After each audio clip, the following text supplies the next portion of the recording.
السلام علیکم ورحمۃ اللہ وبرکاتہ۔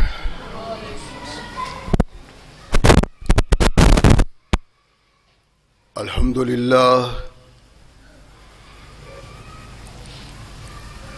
للہ نحمده ونستعینه ونستغفره ونؤمن به ونتوکل علیہ ونعوذ باللہ من شرور انفسنا ومن سیئات اعمالنا من يهده الله فلا مضل له ومن يضلل فلا هادي له ونشهد أن لا إله إلا الله وحده لا شريك له ونشهد أن محمدا عبده ورسوله أما بعد فأعوذ بالله السميع العليم من الشيطان الرجيم من همزه ونفخه ونفثه بسم الله الرحمن الرحيم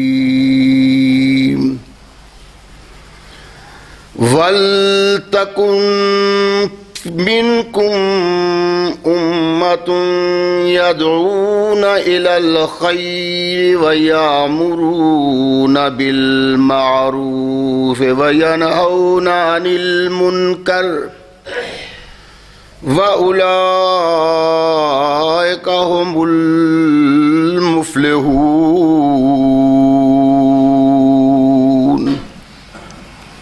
صدق اللہ مولانا العظیم وصدق رسولہ النبی الکریم۔ ہر قسم کی حمد و ثنا، تعریفات و توصیفات اس خالق و مالک کے لیے ہیں جس نے اس ساری کائنات کو تخلیق دیا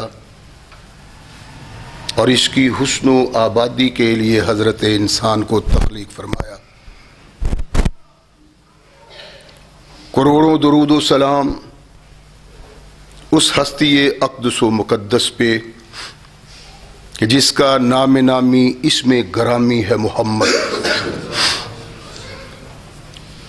لاکھوں رحمتیں ان نفوس قدسیہ پہ کہ جنہوں نے سرور کائنات علیہ الصلاۃ والسلام سے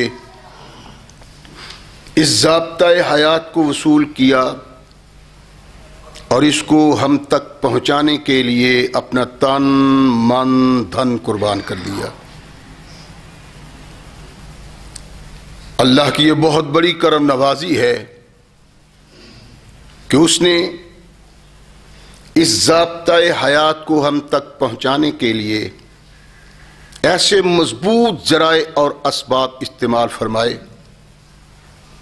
کہ ان کی موجودگی میں ببانگ دہل کہا جا سکتا ہے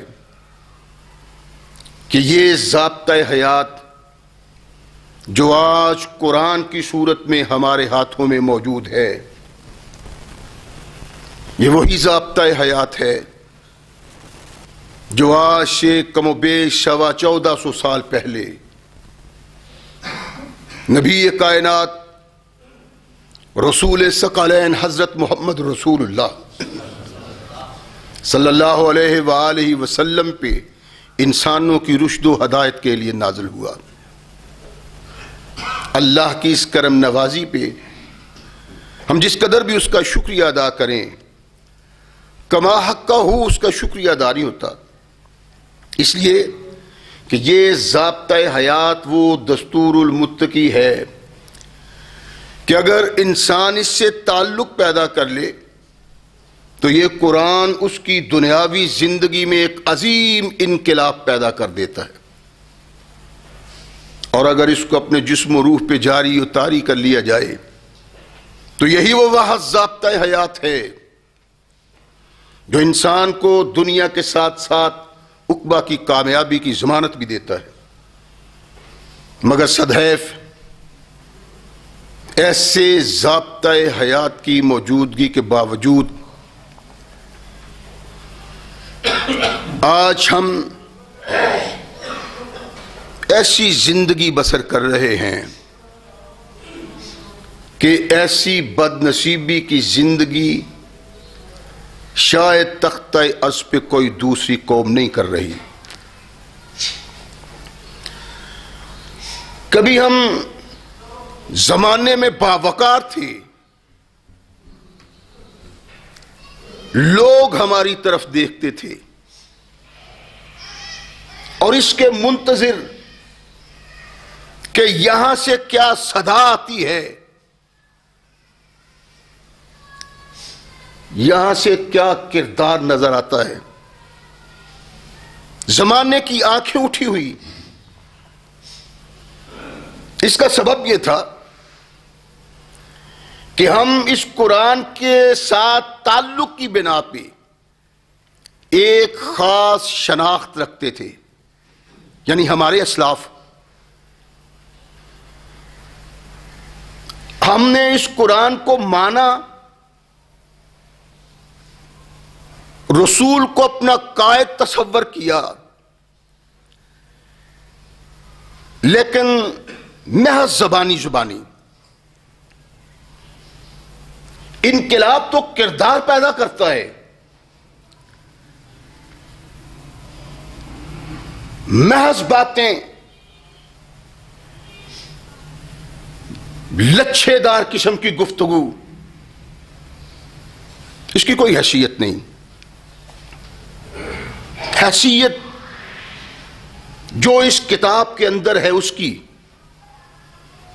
حیثیت جو محمد الرسول اللہ کے کردار میں ہے اس کی، اور زمانے میں انقلاب جب بھی آئے اسی بنیاد پہ آئے، قرآن کی تعلیم اور محمد الرسول اللہ کا کردار۔ جب سے اس قوم نے حقیقت سے ناتا توڑا ہے، یہ بد نصیب قوم بن گئی، اور پھر بد نصیبی کی دلدل میں گھستی چلی گئی۔ قرآن آواز دے کے کہتا ہے، میری طرف دیکھو، میں تمہاری رہنمائی کرتا ہوں، اگر تم نے پا لیا تو سارے جہان کی نگاہیں تمہاری طرف ہوگی، اگر نہ پایا تو پھر جیسا ایک ڈنگر ہے، حیوان، ویسا ہی انسان۔ رحمت کائنات محمد رسول اللہ صلی اللہ علیہ وسلم نے اپنا کردار بھی پیش کیا اور قرآن بھی۔ اللہ کہتے ہیں وَلْتَكُمْ مِنْكُمْ أُمَّةً يَدْعُونَ إِلَى الْخَيْرِ وَيَأْمُرُونَ بِالْمَعْرُوفِ وَيَنْهَوْنَ عَنِ الْمُنكَرِ۔ تم میں ایک جماعت ایسی ہونی چاہیے، کچھ لوگ ایسے ہونے چاہیے جن کا کردار یہ ہو کہ خود تو وہ راہ راست پہ ہیں، لوگوں کو بھی راہ راست پہ لائیں، خود تو وہ قرآن سے اور سنت رسول سے آگاہ ہیں، لوگوں کو بھی اس سے آگاہ کریں۔ اور یہ ہوگا کب؟ جب انسان اللہ کی آواز کی طرف کان رکھے گا، اور جب انسان نبی کائنات محمد رسول اللہ صلی اللہ علیہ وسلم کی سیرت کو دیکھے گا، یہ تب ہو سکتا ہے۔ لیکن بدنصیبی ہے کہ جس سے یہ ہو سکتا تھا ہم اس سے آنکھیں بند کیے ہوئے۔ یہ کام تو وہ کر سکتا ہے جو سنتا ہو توجہ سے، جس کے کان اس طرف ہو قرآن کیا کہتا ہے اور محمد رسول اللہ کیا کہتے ہیں۔ تو وہ ایک کردار ادا کر سکتا ہے یہ جو قرآن مطالبہ کرتا ہے وَلْتَكُن مِّنكُمْ أُمَّةٌ، کہ تم میں ایک جماعت ایسی ہو، تم میں ایک گروہ ایسا ہو، تم میں کچھ لوگ ایسے ہوں جن کا کام کیا ہے، وہ لوگوں کو بھلائی کی طرف بلائیں اور برائی سے روکیں۔ آپ میں کوئی دوسرا، جب تک ہم قرآن سے آگاہ ہی نہیں ہوں گے، رسول مقدس کی سیرت سے آشنا ہی نہیں ہوں گے، تو ہم کسی کو آواز کیا دے سکتے ہیں؟ اس کے لیے غور سے قرآن کو سننا، محمد الرسول اللہ کے فرمان کو سننا، اور پھر دل کی تختی پہ اس کو لکھنا۔ اگر آدمی یوں کر لیتا ہے تو پھر وہ کامیاب و کامران ہے اور کسی دوسرے کو دعوت دے سکتا ہے ہدایت کی۔ لیکن بدنصیبی ہے کہ ہم سنتے نہیں، بیٹھے ہیں، واز ہو رہا ہے، آواز کان میں پڑتی ہے، ایک میں پڑتی ہے، دوسرے سے نکل جاتی، اور جب اٹھتے ہیں تختی بالکل صاف ہوتی، کوئی نقش نہیں اس پہ، کوئی لہر نہیں اس پہ۔ اور اگر یہ زندگی ایسی ہو تو وَلْتَكُن مِّنكُمْ أُمَّةٌ والی بات کوئی نہیں۔ بدنصیبی ہی بدنصیبی، بڑی خوش نصیبی ہے کہ اگر کسی مقرر کو، کسی خطیب کو، کسی وائس کو ایسے لوگ مل جائیں جو اس کی محنت کو کانوں سے سنیں اور پھر ان پہ غور و فکر کریں، دل و دماغ پہ نقش ہو۔ ایسے افراد معاشرے میں بہت کم ہیں، بہت کم، بلکہ بہت کم سے بھی زیادہ کم۔ اور اگر کوئی ایسا ہے کہ جو سنتا ہے جاگتے ہوئے، بعض ساتھی جاگتے ہوئے بھی سوئے ہوئے ہوتے، وہ جاگتا ہے اور سنتا ہے، پھر غور و فکر کر کے پوچھتا ہے کہ مولانا صاحب آپ نے یہ بیان کیا ہے، اس نے تو پریشان کر دیا ہے، کہاں سے لائے ہیں یہ آپ؟ یہ کیسا واز ہے، یہ کیسا خطبہ ہے؟ کیوں بھائی؟ ہاں آپ نے یہ کہا ہے تو پھر یوں کہوں؟ سنتے ہیں، آپ بھی سارے سنتے ہیں، میں سناتا ہوں، محنت کرتا ہوں کہ سارے مل کے جنت میں اکٹھے ہو جائیں، لیکن وہ تو تبھی ہے نا جب میں سنانے والا بھی وہ عمل کروں، سننے والے بھی وہ عمل کریں، سنانے والا سنا کے ختم، سننے والے سن کے ختم، تو معاملہ تو یہی ختم ہو جاتا ہے۔ میں نے پچھلے خطبہ جمعہ میں جھوٹ کے متعلق عرض کیا تھا کہ جھوٹ ایک ایسی بڑی لعنت ہے کہ جس کی طرف اللہ قیامت کو نظر رحمت سے دیکھیں گے ہی نہیں، جھوٹے آدمی کی طرف۔ میں نے واز کر دیا، آپ نے سن لیا، لیکن خوش نصیبی ہے کہ کچھ ایسے لوگ بھی ہوتے ہیں جو واز سنتے ہیں اور اس پہ غور و فکر کرتے، پھر سوال کرتے ہیں۔ ایک سوال ہے کہ جی اگر جھوٹ اتنا بڑا جرم ہے، اتنا بڑا ظلم ہے، اتنا برا عمل ہے، تو بخاری میں ایک حدیث ہے کہ نبی رحمت محمد رسول اللہ صلی اللہ علیہ وسلم نے ارشاد فرمایا کہ ابراہیم نے 3 جھوٹ بولے، ابو الانبیاء، سینکڑوں نبیوں کا باپ اور رحمت کل کائنات، ارشاد فرماتے ہیں اس نے 3 جھوٹ بولے، اور جو تقریر ہے اس میں تو ایک جھوٹ بولنے والا آدمی اللہ کی رحمت سے دور ہو جاتا ہے۔ یہ کیا لطف آتا ہے اگر کوئی ایسا ہو۔ میں نے کہا یہ سارے اپنے بھائیوں دوستوں کے سامنے رکھتے ہیں، یہ کیا ہے؟ رحمت کل کائنات محمد رسول اللہ صلی اللہ علیہ وسلم نے جو یہ جھوٹ کے متعلق ارشاد فرمایا ہے نا، تو دراصل جھوٹ 2 قسم کے ہیں۔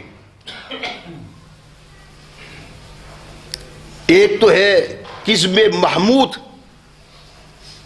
اور ایک ہے قزم مذموم. ایک جھوٹ ہے قابل ستائش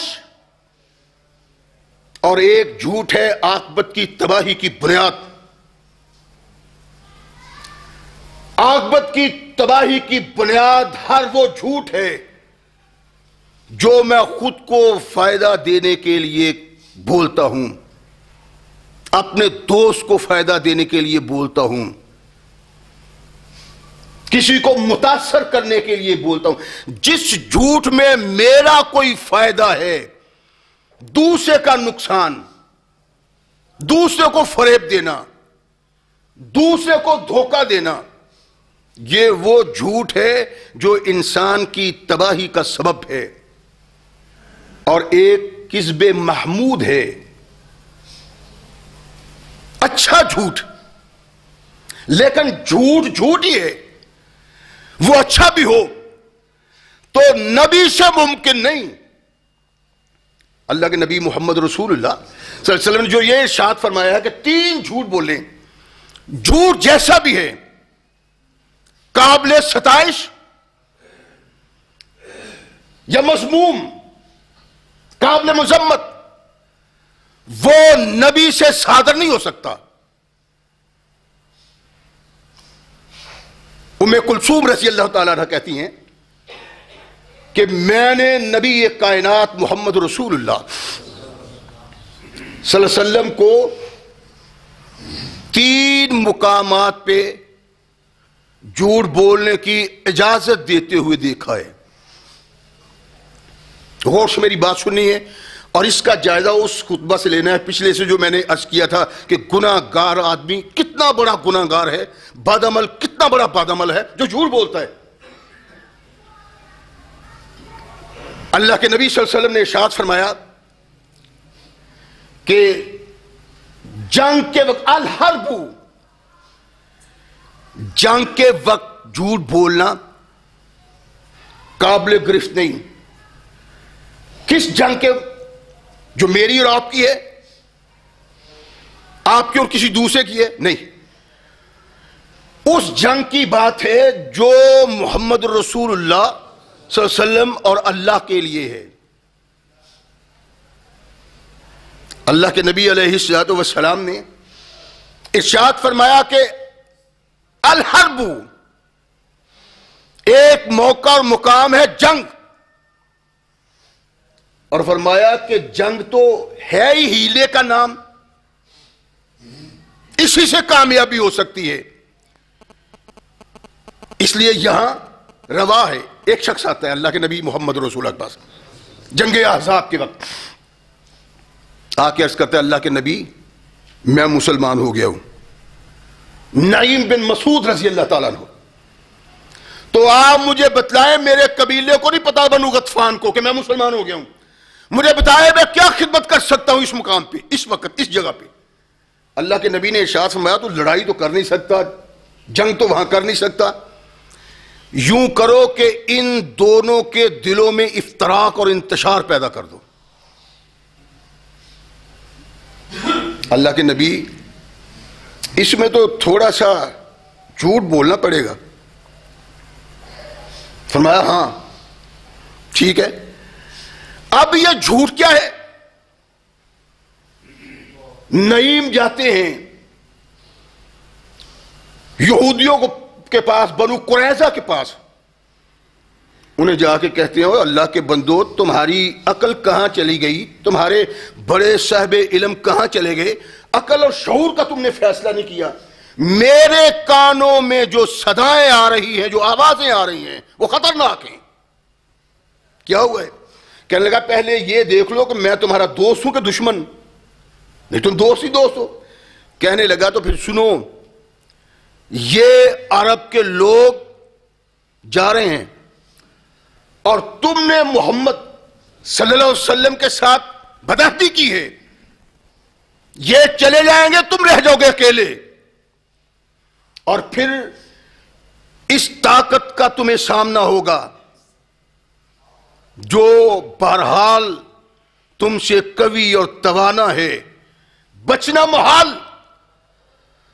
عرب نے تمہیں پھنسا کے بنو غطفان نے، قریشیوں نے بھاگ جانا ہے، تم اکیلے رہ جاؤ گے۔ کہنے لگے نہیں تیری بات تو صحیح ہے، لیکن ہم نے تو غداری کا اعلان کر دیا، اقدامات بھی کر دیے، اب کیا کریں گے؟ کہا کرنا ورنہ کچھ نہیں، تم ایسے کرو کہ مکہ والوں سے کہو کہ کچھ اپنے سرکردہ لوگوں کو ہمارے سپرد کر دو اور ان کو اپنے پاس رکھ لو، اس بنا پہ کہ تم بھاگ نہیں جاؤ گے۔ اگر اسلام کے پودے کو کاٹنے سے پہلے تم بھاگے تو ہم تو مصیبت میں پڑ جائیں گے، اور اس کے لیے ضروری ہے کہ اپنے بڑے بڑے صاحب فہم و فراست اور بنیادی لوگوں کو ہمارے سپرد کر دو۔ کہنے لگے بات صحیح ہے تیری۔ ان کو چھوڑا، یہ نئے مسلمان، ان کو نہیں پتا، نہ ان کے اپنے خاندان قبیلے بنو غطفان کو پتا ہے، نہ قریشیوں کو پتا ہے، نہ بنو قریظہ کو پتا، کسی کو نہیں پتا۔ اب یہ ادھر جاتے ہیں، عرب والوں کو کہتے ہیں تمہیں یہ پتا ہے قریشیوں کہ کیا ہو رہا ہے؟ کیا ہو رہا ہے؟ کہنے لگا کہ قریظہ کو اب دکھ ہے، وہ پریشان ہیں کہ انہوں نے محمد سے بدعہدی کیوں کی، اور اب بتا وہ کیا سوچ رہے ہیں؟ کیا سوچ رہے ہیں؟ کہنے لگا وہ سوچ رہے ہیں کہ تمہارے سرکردہ کردہ لوگ لے لیے جائیں بطور ضمانت اور ان کو محمد کے سپرد کر دیا جائے صلی اللہ علیہ وسلم، وہ ان کا سر قلم کریں اور ان کی توبہ قبول ہو جائے۔ ماننا نہ، انہوں نے کہنا ہے، مطالبہ کرنا ہے، نہیں یار دیکھ لینا۔ قریشیوں نے پیغام بھیجا ان کو کہ یہ جمعے اور ہفتے کی درمیانی جو رات ہے نا، اس میں اٹیک کرنا ہے محمد پہ صلی اللہ علیہ وسلم۔ ایک طرف سے تم حملہ آور ہوگے اور دوسری طرف سے ہم۔ بنو قریظہ کچھ لوگوں نے دیکھا نعیم سچ کہتا تھا، یہ میں پھنسا رہے ہیں۔ کہنے لگے ایک تو یہ ہے کہ ہفتے کے دن ہم لڑائی نہیں کرتے، اس لیے کہ ہمارے آباء و اجداد نے پہلے جرم کیا، اس ہفتہ کو پامال کیا، اللہ نے کیسا عذاب دیا، بندر اور سور بنا دیا، ہم تو یہ نہیں کر سکتے۔ اور دوسری بات یہ ہے کہ پہلے اپنے کچھ سرکردہ لوگ بطور ضمانت ہمارے پاس رکھو، تمہارا کیا تم بھاگ جاؤ۔ قریشی کہنے لگے لو جی نعیم کی بات سچ ہے۔ نعیم کی اس بات نے اتنا خرفشار پیدا کیا کہ ان کا اتفاق و اتحاد ٹوٹ گیا۔ اور یہ تھا کیوں؟ اگر نعیم اپنے لیے کرتے یا کسی کے لیے تو یہ جھوٹ بھی جھوٹ تھا، یہ اللہ کے لیے کیا جا رہا ہے۔ اللہ کے لیے جھوٹ بولا جاتا ہے، جو جھوٹ محمود ہے، قابل ستائش ہے، وہ جھوٹ ہے جو اللہ کے لیے بولا جائے۔ محمد رسول اللہ صلی اللہ علیہ وسلم نے اس کی ترغیب دلائی۔ میری بات غور سے سنیں۔ سوال ہے کہ ابراہیم علیہ السلام نے 3 جھوٹ بولے، قرآن میں 3 کا ذکر آتا ہے اور محمد رسول اللہ کو جھوٹ قرار دیا ہے۔ جھوٹے محمود یعنی کذب محمود یہ ہے کہ اللہ کے لیے بولا جائے، یہ وہ جھوٹ نہیں جو سبب گرفت ہے۔ اللہ کے نبی محمد رسول اللہ صلی اللہ علیہ وسلم نے جو مقام الحرب والاصلاح بین الناس، اور جو لوگوں کی صلح صفائی کے لیے جھوٹ بولا جاتا ہے اس پہ بھی گرفت نہیں، یعنی اپنے لیے نہیں، قوم کے لیے۔ اللہ کہتے ہیں اگر 2 مومن گروہ اختلاف کریں، لڑائی اور جھگڑا کریں، فَاصْلِحُوا بَيْنَهُمَا، اللہ کا حکم ہے۔ اور اب اس اصلاح کے لیے اگر جھوٹ بولنا پڑتا ہے تو کائنات کے آقا محمد رسول اللہ صلی اللہ علیہ وسلم نے اس کی اجازت دی، کہا کہے گا خیر کی بات، اچھی بات۔ اور یہ طریقہ کیا ہے، انداز کیا ہے کہ وہ میرے پاس آتا ہے، کہتے ہیں مولوی صاحب فلاں سے آپ ویسے ہی بغض رکھتے ہیں، اناد رکھتے ہیں، ہر وقت لڑنے کے لیے تیار، ہر وقت مار دھاڑ قتل و غارت کی سوچیں، وہ تو آپ کی تعریف ہی بہت کرتا ہے۔ دشمن تو تعریف کرتا ہی نہیں، یہ کہتا ہے کہ وہ کرتا ہے، آپ کا نام اچھائی سے لیتا ہے، آپ کا ذکر خیر کرتا ہے، وہ نہ ذکر خیر کرتا ہے، نہ اچھائی سے نام لیتا ہے، نہ اس کے متعلق اچھی سوچ رکھتا ہے، یہ کہتا ہے وہ کرتا ہے۔ یار ایسا نہیں ہو سکتا، ایسا ہی ہے۔ پھر وہ دوسرے کے پاس جاتا ہے، اور یار کیا ہو گیا تمہیں، لڑنے مرنے کے لیے ہر وقت تیار رہتے ہو، اور وہ تو تمہاری تعریف ہی بہت کرتا ہے۔ یہ نہیں ہو سکتا، کہتا ہے، میں نے سنا ہے، کانوں سنا ہے، تمہاری تعریف کرتا ہے۔ فرمایا دو مسلمانوں کو جن کی بنا پہ دنگا فساد جنگ و جدل ہو سکتا ہے، ان کے درمیان صلح کرا دیتا ہے۔ فرمایا یہ آدمی اس مقام پہ جھوٹ بولتا ہے تو یہ کذب محمود ہے۔ دوسرے مقام پہ نبی رحمت محمد رسول اللہ صلی اللہ علیہ وسلم ارشاد فرماتے ہیں لَيْسَ الْكَذَّابُ الَّذِي يُصْلِحُ بَيْنَ النَّاسِ، وہ آدمی جھوٹا نہیں جو لوگوں کے درمیان صلح صفائی کرواتا ہے۔ کونین کے آقا ثقلین کے تاجدار محمد رسول اللہ صلی اللہ علیہ وسلم نے یہ ارشاد فرمایا۔ عمران بن حسین رضی اللہ تعالیٰ عنہ کہتے ہیں کہ توریہ اور تاریخ دو ایسے عمل ہیں، دو ایسے کام ہیں جو جھوٹ سے بچاتے ہیں۔ ان کا انداز، ان کی شکل و صورت جھوٹ کی ہے، لیکن وہ دراصل جھوٹ نہیں۔ جو ماہرین نے، اہل علم نے توریہ اور تاریخ کی تعریف کی ہے، وہ کہتے ہیں ایسی بات کہنا جس کا ایک معنی تو ظاہر ہو اور دوسرا معنی انسان اپنے اندر رکھ کے وہ بات کر دیتا ہے۔ وہ الفاظ جو عام حالات میں آدمی سوچے تو کذب ہیں، لیکن میرے نزدیک، اس کے نزدیک اس کا مفہوم، اس کا معنی، اس کا مقصود دوسرا ہے۔ رحمت کل کائنات محمد رسول اللہ صلی اللہ علیہ وسلم نے اس کی عام طور پہ وضاحت کی ہے۔ وہ کیا ہے؟ توریہ اور تاریخ۔ توریہ اور تاریخ کا مفہوم یہ ہے، اس کی شرح یہ ہے کہ ایسا لفظ منہ سے بولنا جس کا ایک معنی تو عام ظاہر ہے اور ایک معنی وہ ہے جو آدمی نے اپنے دل میں رکھا اور جس کی بنیاد پہ وہ کیا ہے۔ سیدنا ابراہیم علیہ السلام کا کردار یہی ہے، اور اللہ کے نبی نے جھوٹ کیوں کہا ہے؟ کیونکہ اس کی ظاہری صورت ایسی ہوتی ہے، اس لیے اس کو جھوٹ نہیں کہا بلکہ توریہ کی صورت میں جھوٹ کہا ہے، اور توریہ جھوٹ سے بچانے کا عمل ہے، جھوٹ نہیں ہے۔ ابراہیم علیہ السلام کے مطلب 3 جھوٹ جو آتے ہیں وہ دراصل جھوٹ ہے ہی نہیں، وہ توریہ ہیں، یا تاریخ ہے۔ تاریخ کا کیا معنی؟ کنایا، یعنی کسی کے سر پہ ایسی چوٹ مارنی کہ جو وہ سمجھتا تھا اس کی ہوش آ جائے کہ یہ وہ نہیں ہے۔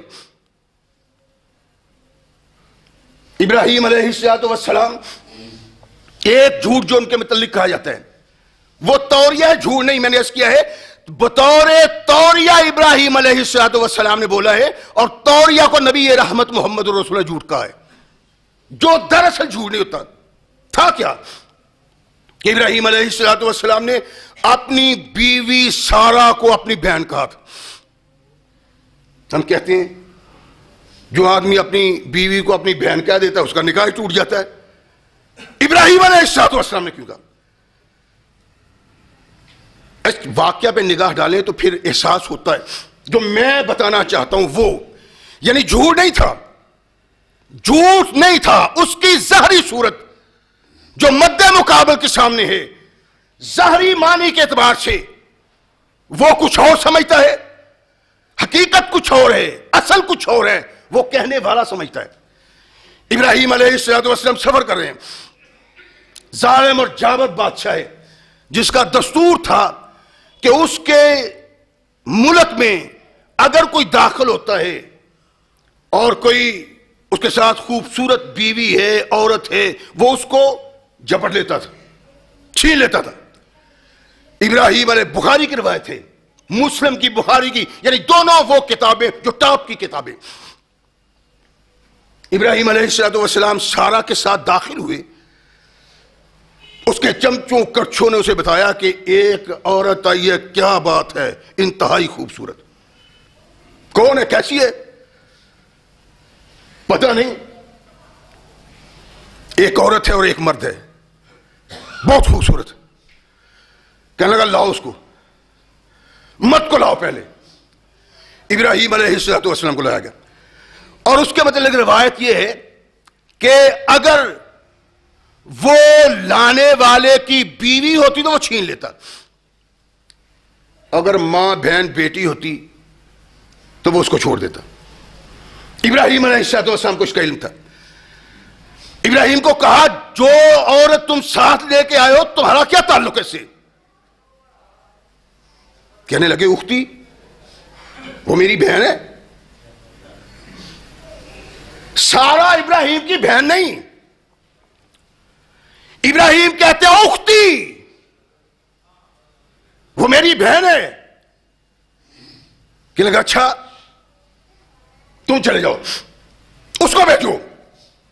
ابراہیم علیہ السلام گئے، ارشاد فرمایا سارا میں اس کو کہہ کے آیا ہوں کہ یہ میری بہن ہے، مجھے جھٹلانا نہ۔ فَإِنَّكَ اُخْتِي فِي الْإِسْلَامِ، تو اسلام اور ایمان کے نقطہ نگاہ سے میری بہن ہے، بیوی بھی ہو لیکن اسلامی نقطہ نگاہ، ایمان کے نقطہ نگاہ میں تم میری بہن ہو۔ قرآن بھی کہتا ہے کہ تمام مومن بہن بھائی ہیں، تو جو تمام مومن بہن بھائی ہے کہ ان میں شادی نہیں ہوتی؟ یعنی یہ عرفی بات ہے کہ ایمان کے لحاظ سے، اسلام کے لحاظ سے تمام بہن بھائی ہیں۔ قرآن بھی کہتا ہے، کہا میں اس کو کہا ہوں، اور فَإِنَّكَ اُخْتِي فِي الْإِسْلَامِ، اسلام کے سبب تو میری بہن ہو۔ اور سن لو، لَيْسَ عَلَى اللَّفْظِ غَيْرِي وَغَيْرَكَ، مومن میرے اور تیرے علاوہ تختہ عرش پہ کوئی مومن نہیں ہے۔ لَيْسَ عَلَى وَجْهِ الْأَرْضِ مومن غیری وغیرہ، زمین پہ آج کوئی مومن نہیں، بحیثیت مومن ہم بھائی بہن بھائی ہیں، اور دوسرا ناتا اس کے بعد ہے، اس لیے وہاں جا کے مجھے جھٹلانا نہ کہہ دینا تم بھی۔ اب بات کیا ہے؟ ابراہیم علیہ السلام نے سارا کو تو بتلا دیا، بادشاہ کو نہیں بتلایا کہ رشتہ کیا ہے، بہن کیسے۔ انما المؤمنون اخوہ، ابراہیم اس کا خامد تھا لیکن تخت عرش پہ کوئی دوسرا مومن نہیں تھا۔ ایمان کے نقطہ نگاہ سے ابراہیم اور سارا بہن بھائی بھی تھے، اور دوسرے عقد کے لحاظ سے وہ بیوی خامد تھے۔ ابراہیم علیہ السلام کا جھوٹ نہیں تھا، انہوں نے توریہ کیا کہ بادشاہ کو پتا چلے میں جو بہن بھائی کہتا ہوں وہ ذاتی رشتے کی بنا پہ کہتا ہوں، اور اصل کیا ہے کہ ذاتی رشتے کی بنا پہ نہیں، دین اسلام کی بنا پہ ہم بہن بھائی۔ یہ توریہ ہے، اور توریہ کہتے اس کو ہے، یعنی جھوٹ اور سچ کے درمیان ایسی صورت جو آدمی کو جھوٹ سے بچا لے اس کو توریہ کہتے۔ تو ابراہیم علیہ السلام نے یہ توریہ کیا تھا کہ ایسی زو مانی بات کی جس کے مفہوم و مقصود دو تھے، ایک ابراہیم کے نزدیک اور ایک اس کافر بادشاہ کے نزدیک. وہ سمجھتا تھا کہ یہ جسمانی طور پہ بہن بھائی ہیں. ابراہیم سمجھتے تھے اور ابراہیم نے کہا کہ ہم ایمان اور اسلام کے نقطہ نگاہ سے بہن بھائی ہیں. تو یہ ابراہیم علیہ السلام کا جھوٹ نہیں، یہ توریہ ہے. اور اسی توریہ کو نبی کائنات محمد رسول اللہ صلی اللہ علیہ وسلم نے ایک قسم میں شمار کیا ہے. مگر ابراہیم علیہ السلام اللہ کے نبی نے جھوٹا ان کو نہیں کہا.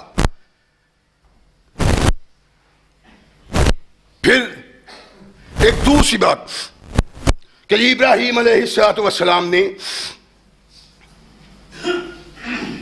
اپنے مخاطبین کو، آنے والوں کو کہا انی سقیم، میں بیمار ہوں. ابراہیم بیمار تو نہیں تھے. یہ تو جھوٹ ہے. یہ بھی جھوٹ نہیں، یہ بھی توریہ کی ایک صورت ہے، یہ بھی تعریض کی ایک صورت ہے.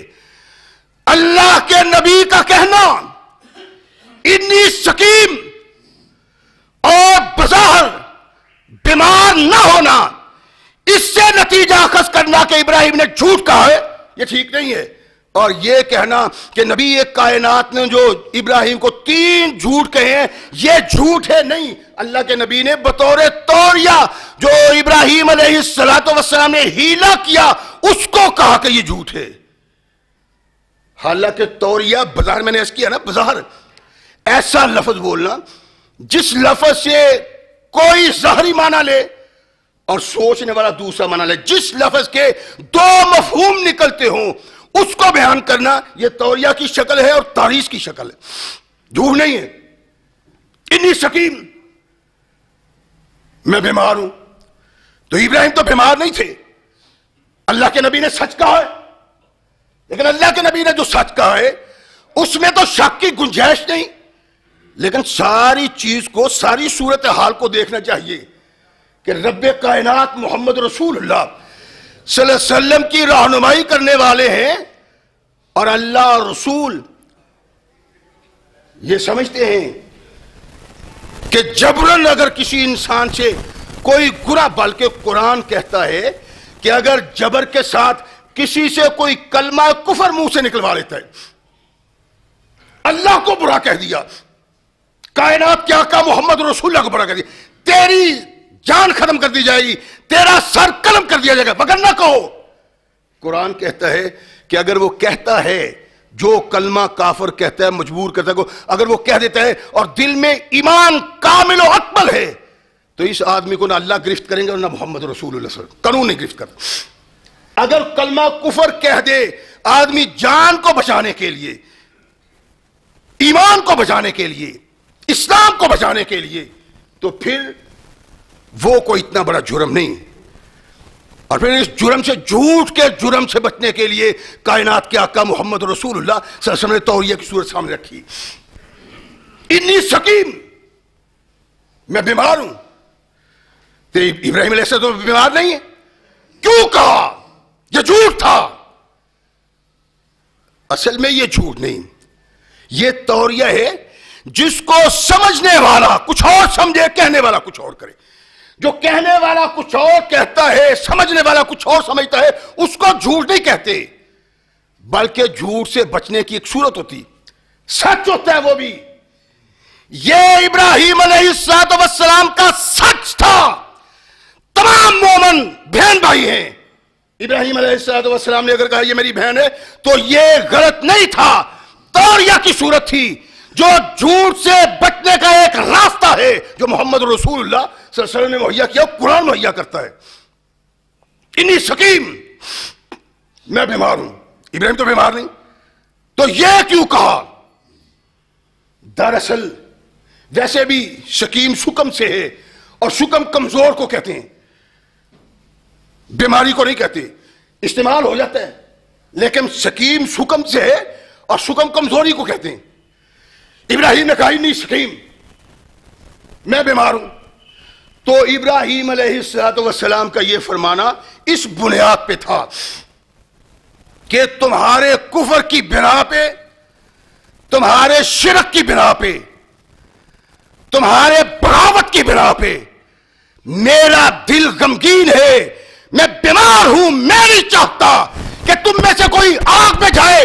تمہارے آگ میں جانے کی بنا پہ میرے دل میں غم اور دکھ ہے۔ سکیم کا یہ مطلب، اب قرآن کہتا ہے فلا اللہ کا باخر النفس کا علی آثارہم ان لم یؤمنوا بہذا الحدیث اسفا۔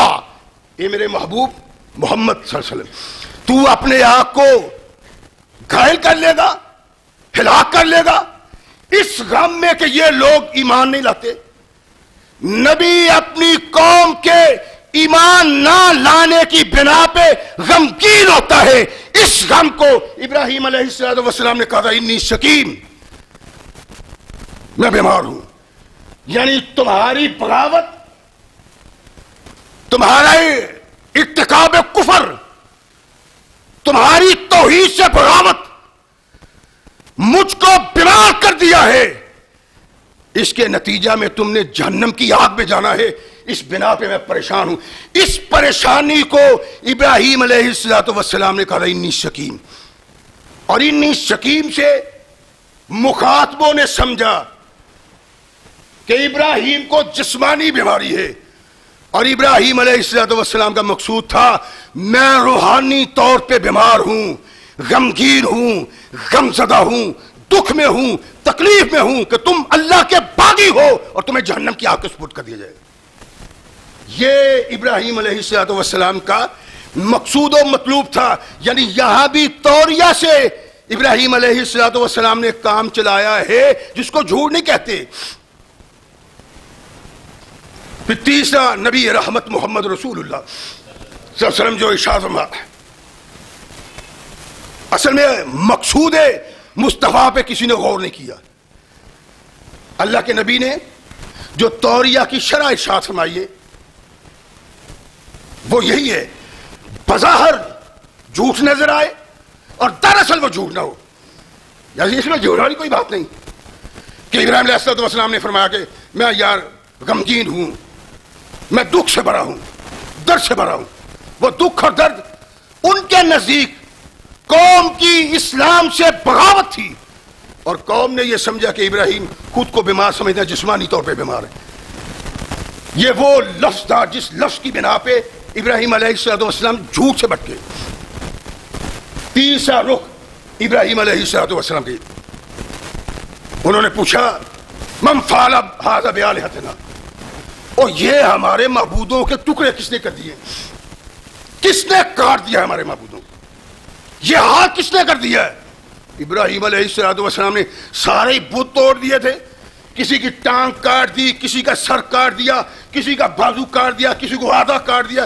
ابراہیم علیہ السلام نے بت خانے میں اجاڑ پیدا کر دیا، سارے بتوں کو، ان کے معبودوں کو ڈھیر کر دیا۔ کس نے کیا ہے؟ وہ بڑا ظالم ہے۔ ابراہیم وہی کہا کرتا ہے، ان کا ذکر کیا کرتا ہے اس انداز سے کہ یہ کسی کام کے نہیں۔ لاؤ ابراہیم کو، ابراہیم انت فعلت ھذا بآلہتنا، یہ ہمارے معبودوں کے ساتھ تو نے کیا ہے؟ فرمایا بل فعلہ، اور یہاں عربی علم سے اور عربی نحو سے، صرف سے ماں کے ماہر یہ کہتے ہیں کہ بل فعلہ، بعض نے کہا کہ اس کو اگلے کے ساتھ ملاؤ، بعض نے کہا فعلہ پہ وقف ہے۔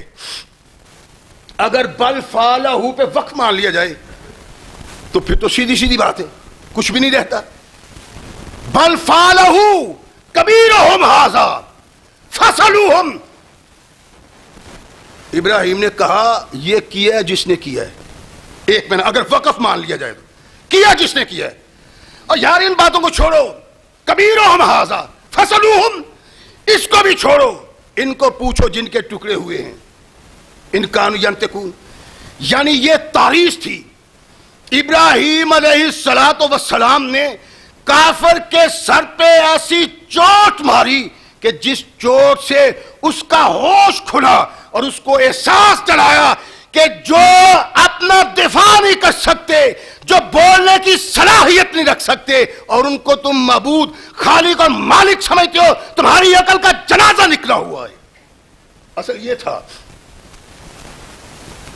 فَعَلَهُ كَبِيرُهُمْ هَٰذَا فَاسْأَلُوهُمْ إِن كَانُوا يَنطِقُونَ۔ احساس دلایا کہ تمہارے معبود دراصل معبود نہیں ہے، معبود وہ ہے جو ساری کائنات کا پالنہار، خالق اور مالک ہے، جس کو کبھی موت نہیں آ سکتی۔ احساس ہوا انہیں، یہ میں یوں ہی نہیں کہہ رہا، احساس ہوا۔ کہتے ابراہیم یہ تو جانتا ہی ہے کہ انہم لا ینطقون، یہ تو نہیں بولتے۔ فاغفر لکم، افسوس ہے تم پہ، کن کی عبادت کرتے ہو؟ آج تک ان کو احساس ہی نہیں ہوا تھا۔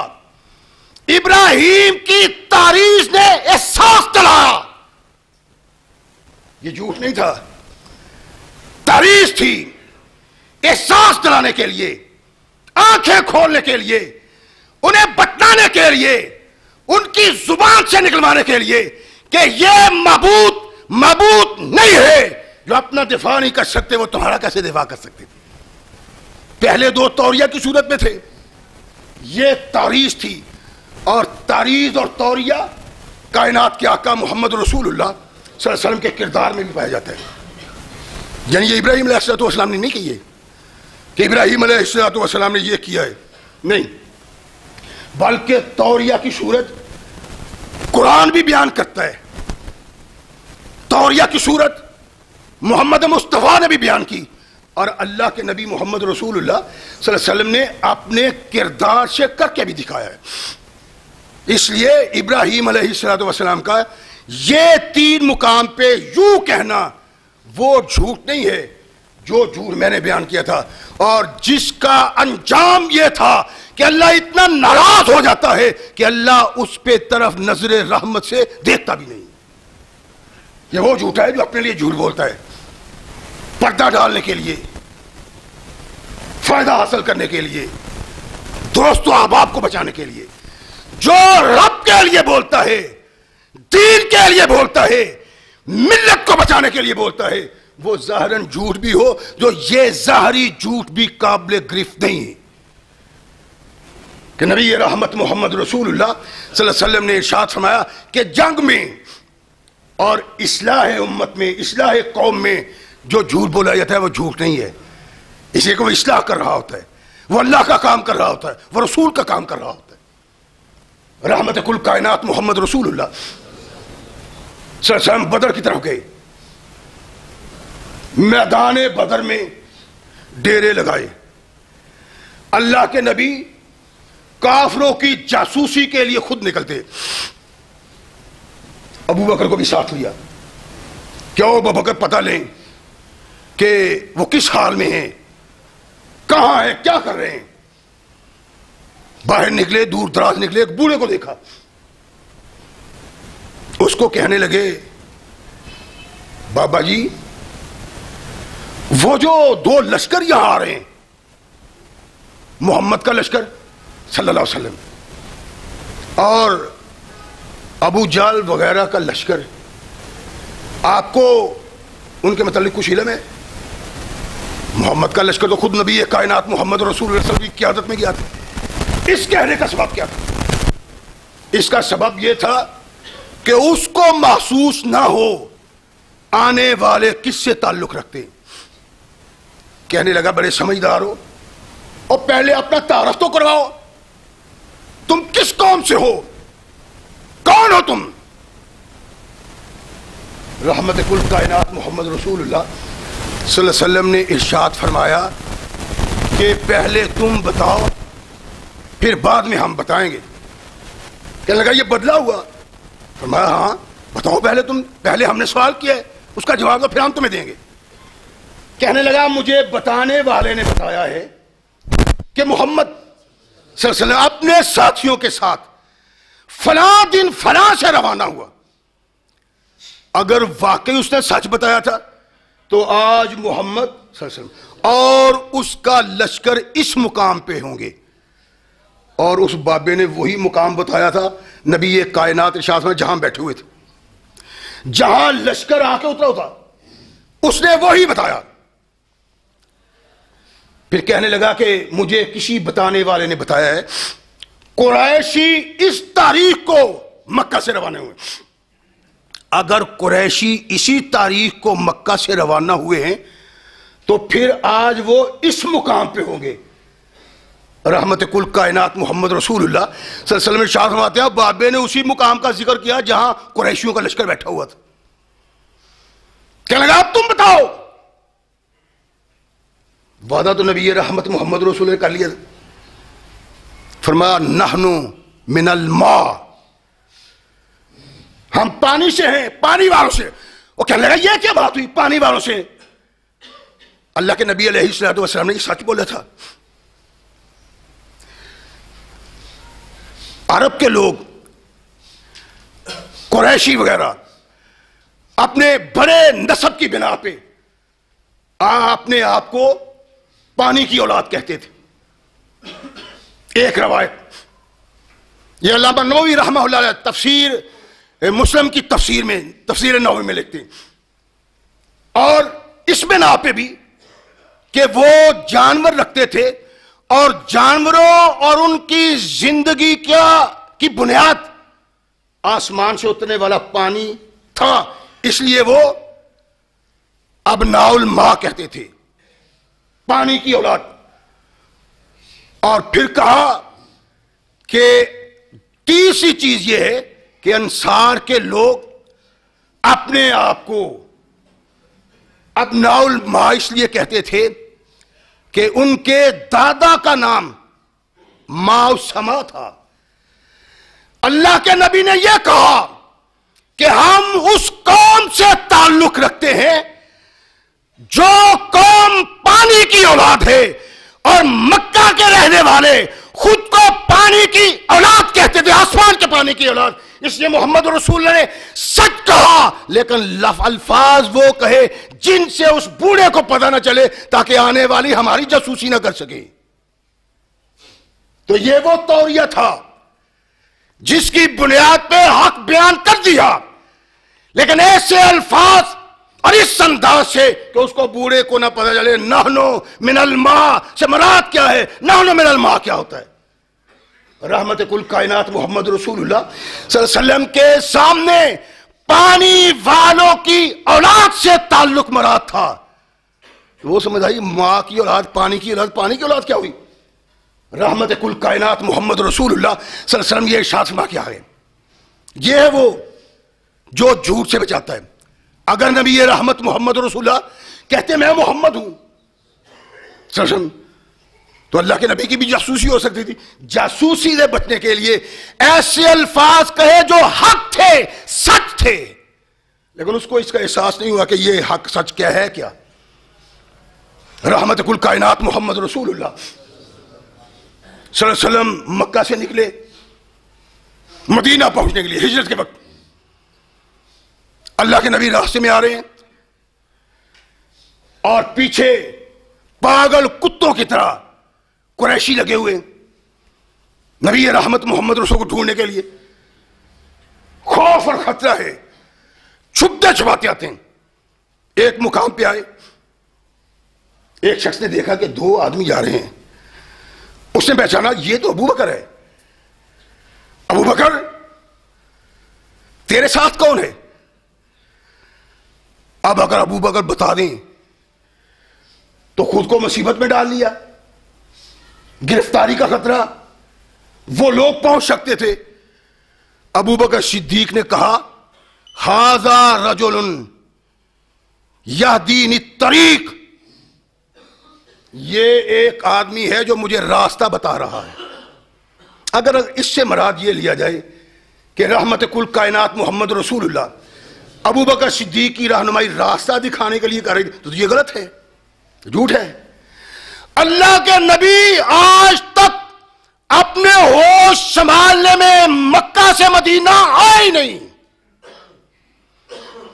ابو بکر کہتے ہیں ھذا رجل یہدینی الطریقہ، یہ وہ آدمی ہے جو مجھے راستہ بتلا رہا ہے. اور مقصد کیا تھا؟ کہیں یہ مکہ والوں کو نہ بتا دے اور وہ آن دھوڑ چڑھے ہم پہ. یہ ایک آدمی ہے جو مجھے راہ بتا رہا ہے. اس نے سمجھا کہ عام حالات میں جس طرح لوگ دوسرے مقام پہ جانے کے لیے اس راستے کو جاننے والے کو مزدوری پہ رکھ لیتے ہیں، یار مجھے وہاں پہنچا دے، اتنے پیسے دوں گا. اس نے سمجھا کہ یہ جو ساتھی جا رہا ہے ابو بکر کے ساتھ، یہ وہ ہے جو راستہ بتلا رہا ہے، زمینی راستہ، مکہ سے مدینہ پہنچنے کا راستہ بتا رہا ہے. ابو بکر کے صدیق کے نزدیک یہ تھا، یہ وہ شخص ہے جو مجھے حق کا راستہ بتا رہا تھا. یہ جھوٹ نہیں ہے. اللہ کے نبی حق کا راستہ بتلاتے تھے اور صدیق کا کہنا سچ تھا. ظاہری الفاظ یہ بتا رہے تھے کہ یہ وہ آدمی ہے جو مکہ سے مدینہ تک میری رہنمائی کر رہا ہے، یہ مجھے راستہ بتا رہا ہے. کافر نے یہی سمجھا، پوچھنے والے نے یہی سمجھا کہ ابو بکر کی رہنمائی کوئی مدینے کے سفر کے لیے کر رہا تھا. لیکن ابی بکر کے ذہن دل دماغ میں یہ تھا کہ مجھے میری رہنمائی محمد حق کے لیے کر رہے ہیں، دین کے لیے کر رہے ہیں. یہ ہے توریہ جو جھوٹ سے بچاتا ہے، جس کا رنگ، جس کا انداز تیرے نزدیک میرے نزدیک جھوٹ ہو سکتا ہے، لیکن یہ جھوٹ نہیں ہے. جھوٹ سے بچانا ہے. اللہ کے نبی محمد رسول اللہ صلی اللہ علیہ وسلم کے صحابہ کہتے ہیں کہ جھوٹ اور سچ کے درمیان جھوٹ سے بچانے کے لیے ایک بہترین تحفہ ہے انسان کے لیے توریہ. اور یہ توریہ میرے تیرے لیے نہیں ہے کہ میں خود بچنے کے لیے جھوٹ بولوں، اپنے ظلم کو چھپانے کے لیے، اپنی بدماشی کو چھپانے کے لیے، اپنی بدکاری کو چھپانے کے لیے میں جھوٹ بولوں. اپنے کسی کو بچانے کے لیے جھوٹ نہیں، قوم کو بچانے کے لیے ایسے الفاظ کا انتخاب جس کے ظاہری معنی کوئی کچھ اور سمجھے اور بیان کرنے والے کے نزدیک کچھ اور ہو، اس کو کہتے ہیں توریہ. اور سیدنا ابراہیم علیہ السلام نے جو یہ کیا تھا وہ جھوٹ نہیں، توریہ ہے. جھوٹ سے بچنے کا راستہ، چونکہ نظر بظاہر جھوٹ کا اطلاق اس پہ ہو سکتا ہے، اس لیے محمد رسول اللہ صلی اللہ علیہ وسلم نے توریہ کو جھوٹ کے نام پہ بیان فرمایا. مگر اللہ کے نزدیک، اللہ کے نبی کے نزدیک یہ نہیں تھا کہ ابراہیم علیہ السلام جھوٹ بولتے تھے. توریہ کو اللہ کے نبی نے یہ کہا. اور توریہ ظاہراً جھوٹ نظر آتا ہے، لیکن اصل میں جھوٹ سے بچاؤ کا ایک راستہ ہے. رحمت کل کائنات محمد رسول اللہ کی توصیف اور تعریف کس طرح کرتے ہیں؟ ام سلیم رضی اللہ تعالیٰ عنہ، بچہ فوت ہو گیا. ابو طلحہ گھر نہیں تھے. جب آئے تھکے ہارے، ہمارے تو ہے نا گھر میں داخل ہونے سے پہلے بیوی شکایت کے دفتر کھول دیتی، پہلے ہی سڑا بلا بیچارہ باہر سے ہے اور سنا کے اس کا دماغ خراب کر دیتی. وہ نہ باہر چین نہ گھر میں چین. یہ وہ بی بی تھی جس کی رہنمائی محمد رسول اللہ نے کی تھی، اور جس طرح اس کی تھی وہ سب کچھ ہمارے بھی پاس ہے. لیکن کرے کوئی کس طرح؟ کسی نے سنا ہی نہیں اور سنتا ہی کوئی نہیں کہ بی بی تیرا خامن تجھ سے ناراض ہے، تیرا رب ناراض ہو جاتا ہے. کوئی کردار تو ہونا چاہیے. یہ لنڈڑے پھنڈڑے خامدوں کے لیے نہیں ہے، مومن خامدوں کے لیے، مومن خامدوں کے لیے. یہ جو گھر جا کے اپنی بیوی کو کٹیرا نہ چاڑنا شروع کر دے، مولوی صاحب نے بتا دیا ہے کہ تو بخشی نہیں جا سکتی. نہیں، یہ ایسے ویسے انسان کے لیے نہیں، مومن کے لیے، توحید کا علمبردار، سنت کا علمبردار، اللہ اور رسول کے احکامات پہ عمل کرنے والا. ام سلیم، بچے کا کیا حال ہے؟ کہنے لگی ٹھیک ہو گیا. ارجو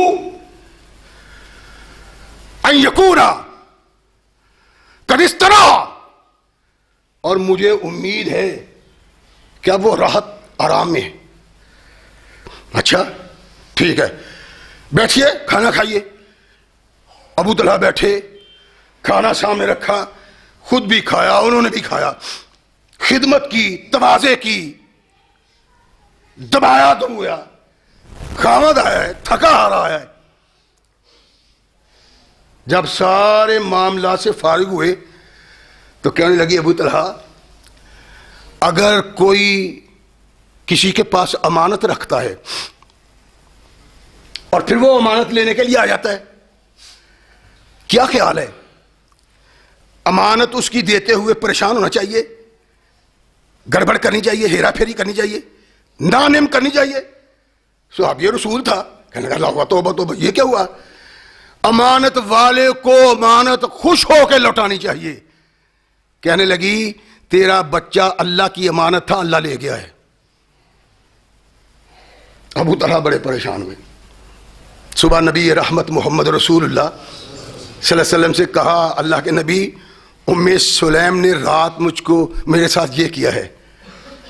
اللہ کے نبی نے گفتگو کی ان سے اور ہاتھ اٹھا کے اللہ آج کی رات میں ابو طلحہ ام سلیم پہ رحمت نازل کر، آج کی رات کی بنا پہ جو ام سلیم نے کیا تھا۔ اور تاریخ میں ہے 7 بیٹے اللہ نے ام سلیم کو دیے تھے، 7 قرآن کے حافظ، یہ اللہ کی رحمت ہے۔ اور کہا کیا تھا ام سلیم نے؟ طاریہ سے کام لیا، ان کا بیٹا فوت ہو گیا تھا، کہا آرام سے ہے، راحت سے ہے، بیماری کی تکلیف سے بچ گیا، موت کے دامن میں چلا گیا، ساری بیماری دور ہو گئی، کہا راحت میں ہے، میرا خیال ہے کہ اب وہ راحت میں ہے۔ ام سلیم نے مر جانے کے بعد بیماری سے نجات کو رحم کہا، راحت کہا، اور ابو طلحہ نے سمجھا کہ بیماری سے وہ شفا یاب ہوا ہے۔ یہ تھا وہ جو ابراہیم علیہ السلام نے ان 3 مقامات پہ کیا ہے۔ ابراہیم کا وہ جھوٹ نہیں تھا، توریہ تھا اور تاریخ تھی جو جھوٹ سے انسان کو بچاتی ہے، اور وہ تینوں مقام ابراہیم علیہ السلام کا سچ تھا۔ اس سچ کو محمد کریم صلی اللہ علیہ وسلم توریہ کی صورت میں جھوٹ کہا ہے، ورنہ وہ جھوٹ نہیں ہے جس جھوٹ کا میں نے پچھلے جمعے میں تذکرہ کیا تھا کہ یہ قابل معافی نہیں ہے۔ اللہ ناراض اتنا ہوتا ہے کہ رحمت کی نگاہ نہیں ڈالتا۔ تو اس انداز سے بات کر کے اسلام کو بچانا، مسلمان کو بچانا، توحید کو بچانا، رسالت کو بچانا عین حق اور ثواب ہے۔ اور ابراہیم علیہ السلام کا وہ کردار حق اور ثواب ہے۔ جس جھوٹ کی بنیاد پہ اللہ ناراض ہو جاتا ہے، وہ جھوٹ اپنی ذات کے لیے بولنا، اپنے گھر والوں کے لیے بولنا، دوسرے کو فراڈ دینے کے لیے بولنا، اس کا حق کرنے کے لیے بولنا، یہ جھوٹ قیامت کے دن اس کے لیے لعنت کا سبب بن جائے گا۔ اللہ ہمیں صحیح مسلمان بننے کی توفیق عطا فرمائے۔ وآخر دعوانا الحمدللہ رب العالمین۔